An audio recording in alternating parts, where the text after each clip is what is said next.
Mwabantu mwe kuba mw'isi ni ukwihangana, iyi si ifite ibirushya byinshi, iyi si ifite ubugome, iyi si ifite abanzi, mana. Umuntu wishe Gogo, umuntu wishe Gogo, Imana imurebe. Gogo disi nawe aragiye abaye nka Vava imbogo. Mwabantu mwe, njyewe iyi nkuru nanjye nari nanze kuyemera, ariko kuba Zaburi nshya ibitangaje ibi bintu nibyo, ndetse n'ibitangazamakuru byose bibitangaje, ariko mu isi harimo abagome, mu isi harimo abanzi, mu isi harimo ishyari.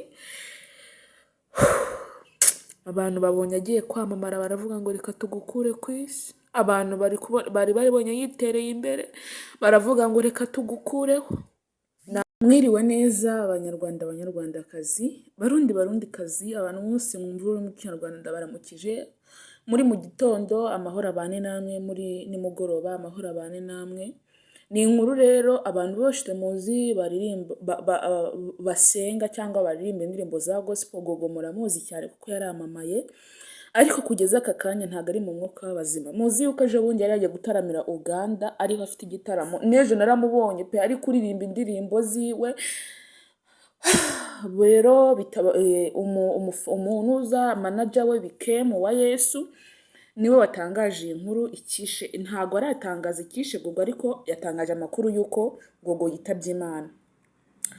Rero abantu benshi iyi nkuru ntabwo irabageraho, nta nubwo barayimenya neza, ariko abantu benshi bababaye cyane. Abantu benshi babajwe n'uyu mukobwa Gogo, uburyo yigiriraga umutima mwiza, Gogo uburyo yafashaga abantu. Ndibuka yafashije umuntu urwaye ajya gusura umuryango, njye narabibonye, ajya gusura umuryango ubabaye, afasha abababaye, ariko ntabwo arambye, ntabwo yarabyivugiye kenshi, aravuga ngo Imana yankuye ahantu habi cyane, Imana yankuye mu rupfu, none birangiye agiye. Gusa icyo twakwihangana cyo ni ukwihanganisha umuryango we muri rusange, tukihanganisha bari abantu bose bamumanagingaga, tukihanganisha inshuti n'abavandimwe, tukihanganisha n'igihugu cyacu muri rusange, kuko Gogo yatumye abantu biyumvamo yuko hari Imana. Kubona uyu muntu Gogo w'imyaka 37 akorera Imana, akavuga ngo njye nashaka gukorera Imana, agatoza abantu kumenya Imana, agatoza abantu gukorera Imana, ariko nawe ntago arambye.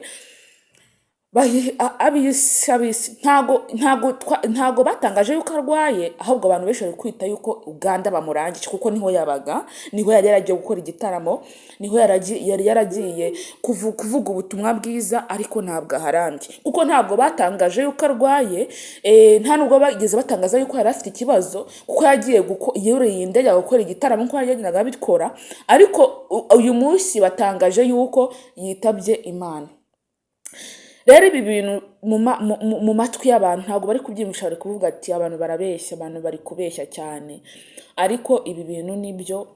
Gogo wacu, Gogo mwari muzi, Gogo abenshi cyane bakunze ku mbuga nkoranyambaga zigiye zitandukanye, akaba yitabye Imana. Imana imutuza heza, Imana yirengagiza ibicumuro byose yagiye agira, Imana yirengagizaga ahantu hose yagenze nabi, imucyure abashe kugerayo amahoro, kuko birababaje cyane, biteye n'agahinda, kuko yari afite abafana benshi bamukunda, abantu benshi bamukunda cyane, ariko aho yari yagiye gutaramira igitaramo ngo ni nahaguye Uganda. Kera bavugaga yuko Uganda haba uburozi, simbyemere, ariko ubu ndabyemeye.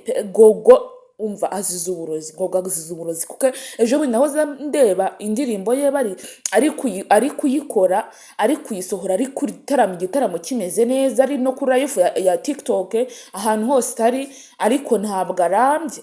Uganda bajyaga bavuga ngo haba uburozi, koko nibyo pe, ndabyemeye, koko nibyo, ariko Nyagasani Yesu icyo twakwihanganisha amwakire mubayo, kuko twese niyo nzira yacu, twese niho tuzajya, twese tuzapfa, ariko ngo hahirwa abapfa bapfira mu mwami, ngo kuko iby'isi ni ukubituraho gutyo gusa, ariko icyiza ni ukuzajya mu ijuru, kuko mu ijuru niho byose tuzabisanga. Rero Gogo Imana imutuza heza. Iyi ntago ari inkuru nziza, ni inkuru ibabaje, cyane mu maso y'abanyarwanda ndetse no mu matwi y'abanyarwanda, ariko Uwiteka amwakire kandi amwakire mu bayo.